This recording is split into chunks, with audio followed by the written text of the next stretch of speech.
ओम शांति। आज सुनते हैं प्यारे बाबा की 3 नवंबर की मुरली से दिल में छपने वाली गहराई की बातें। आज की मुरली में प्यारे बाबा ने कितना सुंदर हम बच्चों को बताया। बाबा ने कहा कि बच्चे, मैं लिबरेटर हूँ, मैं गाइड हूँ। हाँ, पहले पहले तो बच्चे अलग पे समझाओ। पहले पहले बाप का परिचय देना चाहिए, चाहे प्रदर्शनी हो, चाहे म्यूजियम हो, चाहे कुछ, पर पहले पहले बाप का परिचय देना चाहिए। हाँ? अगर बिना बाप के परिचय के बाकी बे सुनाएंगे तो अक्सर बाबा कहते थे अलफ नहीं तो बे बकबक।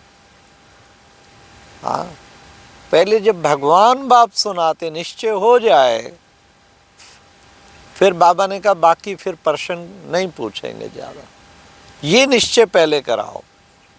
ये निश्चय नहीं बैठता तभी कहते संशय बुद्धि विनश्यंत। मैं तुम्हारा रूहानी बाप भी हूं, तुम सब रूहों का बाप भी हो। फिर बाबा ने कहा मैं मर्सीफुल भी हूं, सब रहम दिल हूं। मर्सीफुल, रहम दिल। फिर बाबा ने कहा कि बच्चे, सदा बुद्धि में एक ही बात याद रखो। क्या? सबसे मुख्य है देह के सब धर्मों को छोड़ अपने को आत्मा निश्चय कर मामेकम याद करो। बच्चे, तुम्हें प्रेम में आंसू आ जाने चाहिए। मेरा भाव ये नहीं है बाबा का कि आप खूब जोर लगाओ, आज आंसू निकाल के छोड़ूंगा, आज आंसू नहीं।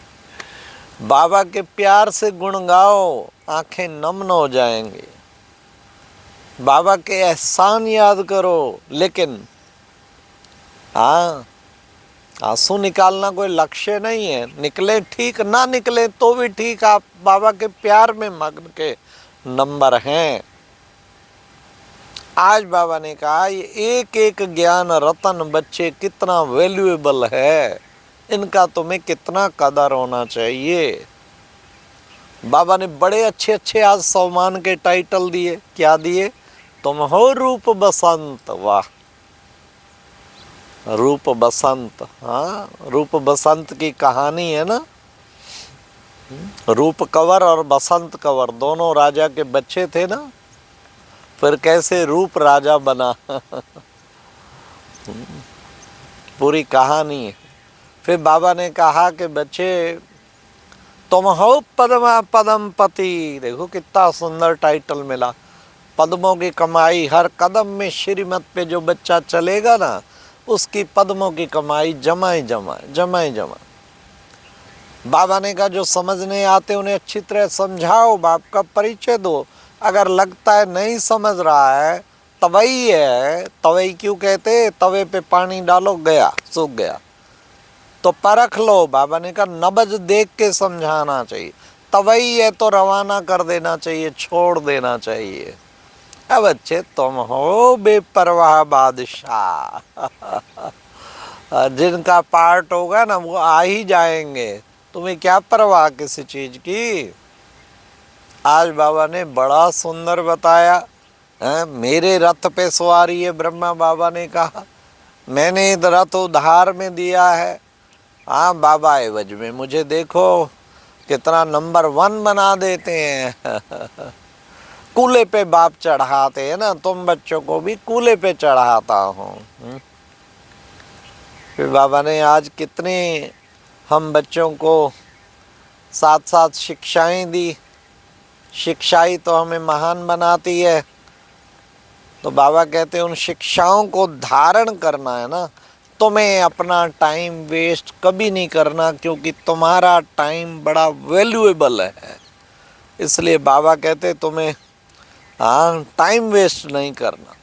बाबा ने कहा तुम सब अब क्या यहाँ आते हो ना, हेड ऑफिस मधुबन है, हेड ऑफिस। यहाँ पर तुम रिफ्रेश होके जाते हो। तो तुम बच्चे, तो बाबा ने कहा कि बच्चे जो समझा होगा अच्छी तरह से, वो औरों को भी प्रेम से समझाना है। फिर बाबा ने कहा देखो बच्चे, बाप को याद करो और 84 के चक्र को याद करो। सबसे मुख्य 3 चित्र बाबा ने कहा लगाओ। एक गीता का भगवान कौन, एक लक्ष्मी नारायण का चित्र, और एक फिर जो है बाबा ने कहा विशेष 84 की सीढ़ी का चित्र। बाबा ने कहा पात्र को समझाना है तो पात्र कहाँ मिलेंगे, वो भी बाबा ने बताया। शिव के मंदिर में मिलेंगे, लक्ष्मी नारायण के मंदिर में मिलेंगे, राम के मंदिर में मिलेंगे पात्र। उन पात्रों को समझाना है। फिर प्यारे बाबा ने आज हम बच्चों को विशेष सेवा की बात जो कही कि तुम बच्चों को अब क्या करना है, तो बाबा ने कहा जो तुमने समझा है वो औरों को समझाना है। साथ साथ बाबा ने पहले तो तुम बच्चों को अंतर्मुखी होना है। अंतर्मुखी बन के मनसा सेवा करो तो कितना आनंद रहेगा। बाबा ने कहा यह है रुद्र ज्ञान यज्ञ जो बाबा ने रचा है। जितना तुम पुरुषार्थ करेंगे उतना ही उच्च पद पाएंगे। कितना उच्च पद बाबा दिला रहा है बच्चों को, लेकिन सारा डिपेंड करता है पुरुषार्थ पे। बाबा ने कहा देखो बहन भाई की युक्ति है ना, ब्रह्मा के बच्चे तुम हो सच्चे ब्राह्मण ब्राह्मणियाँ, तो बहन भाई ठहरे तो बहन भाई की कभी क्रिमिनल दृष्टि हो नहीं सकती। तो इसलिए बाबा ने कहा ये युक्ति रची हुई है, परंतु खाली झूठी युक्ति नहीं है, सच्ची युक्ति। हम रूहानी दृष्टि से कैसे एक पिता परमात्मा के बच्चे, हम सब भाई बहन। बाबा ने कहा अगर बाप की याद में नहीं रहेंगे तो फिर विक्रम रह जाएंगे, फिर तुम्हें सजा खानी पड़ेगी, फिर तुम्हें बहुत लज्जा आएगी। इसलिए तुम्हें तो एक ही फुरना रखना है, कैसे हम अपने सारे पापों को भस्म करें, अपने जन्म जन्मांतर के किए हुए विकर्मों को भस्म करना है। ये बाबा ने खास फुरना दिया हुआ है। फिर बाबा ने कहा याद में अगर तुम समझाएंगे तो एक रस समझाएंगे, एक रस हो जाएंगे। नहीं, सेवा का उमंग होना चाहिए, उल्लास होना चाहिए तुम्हारे में। उमंग उल्लास नहीं है, फिर कहते हैं गला बैठ गया। हाँ, अच्छी तरह दिल से समझाना चाहिए ना। फिर बाबा ने कहा कि बच्चे देखो विशेष जो है आज प्यारे बाबा ने हम बच्चों को कि देखो बच्चे सबसे मुख्य तो है क्या, सर्वशास्त्रमयी शिरोमणि गीता।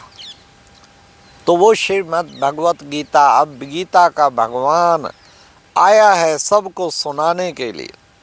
तुम अब विश्व के मालिक बनेंगे। आदि सनातन देवी देवता धर्म की स्थापना हो रही है।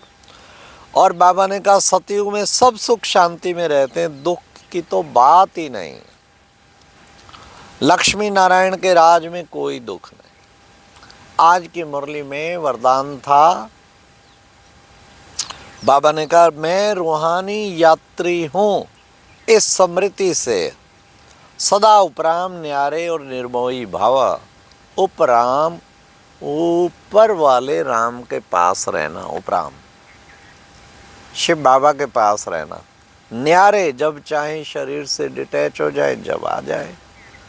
और निर्मोही, ये मैं और मेरा सारा छूट जाए तो निर्मोही। कहीं भी बुद्धि की रग ना जाए तो निर्मोही। ऐसा निर्मोही बनना है। फिर आज बाबा ने स्लोगन में भी कहा सदा वाह बाबा वाह, और आगे वाह तकदीर और वाह मीठा परिवार के गीत गाते रहो। दिन में बार बार वाह बाबा, वाह मीठा परिवार, वाह मेरी तकदीर, वाह वाह वाह वाह के जितने गीत गाओगे उतने महान बन जाओगे। तो वाह वाह के गीत गाओ तो बाबा के गुण गाओ, बहुत महान बन जाएंगे।